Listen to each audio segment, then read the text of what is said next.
Assalamualaikum warahmatullahi wabarakatuh. Salam sejahtera bagi kita semua. Shalom, Om Swastiastu, Namo Buddhaya, salam kebajikan, Rahayu.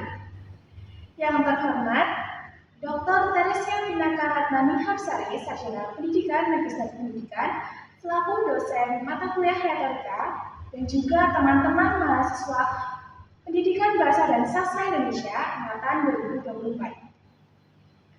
Saya ucapkan banyak terima kasih kepada hadirin semuanya yang telah memberikan kesempatan kepada saya untuk memberikan pidato singkat spesial memperingati Hari Kesehatan Mental Sedunia tahun 2025.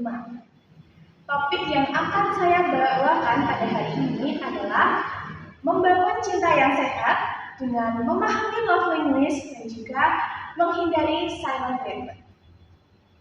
Hadirin yang saya hormati, berdasarkan data yang dirilis oleh Badan Pusat Statistik Indonesia pada tahun 2024, tercatat sebanyak 399.908 kasus perceraian di Indonesia. Sebanyak 251.125 disebabkan oleh perselingkuhan atau perselisihan, sebanyak 100.198 disebabkan oleh ekonomi, dan sisanya disebabkan oleh judi dan juga dihukum penjara. Hadirin yang saya hormati, saya percaya bahwa hadirin di sini pasti menyimak isu perceraian yang terjadi oleh kalangan artis atau selebritis di Indonesia. Kita sebut saja pada bulan Juni tahun 2025 telah terjadi perceraian antara pasangan bernama Dilan Janiat dan juga Safnovian. Kita semua tahu Dilan Janiat adalah perempuan yang sukses dengan berkarir sebagai konten kreator.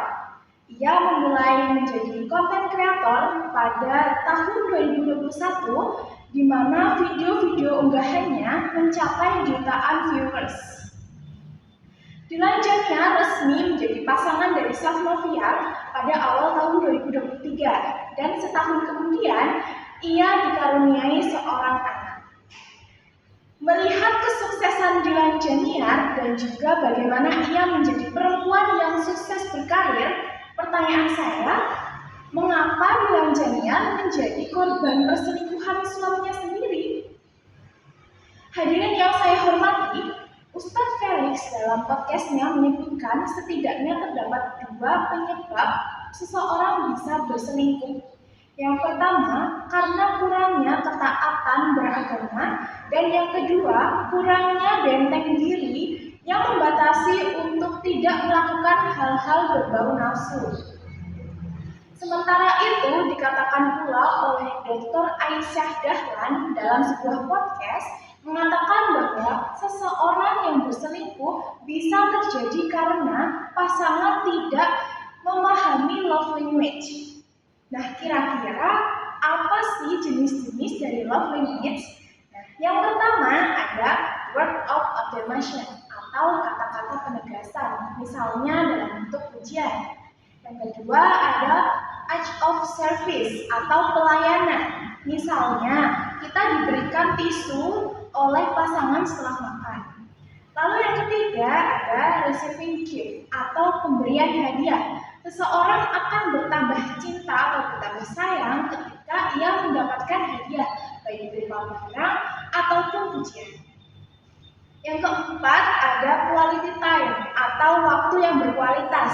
Misalnya menyediakan waktu weekend atau akhir pekan untuk saling bertukar cerita. Yang terakhir ada physical touch atau sentuhan fisik, misalnya mengelus rambut atau bergandengan tangan.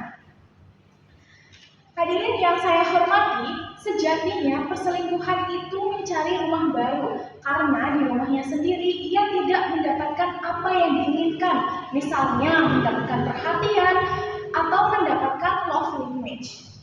Namun, perselingkuhan tidak hanya terjadi karena tidak memahami love language, tetapi juga dapat terjadi karena silent treatment.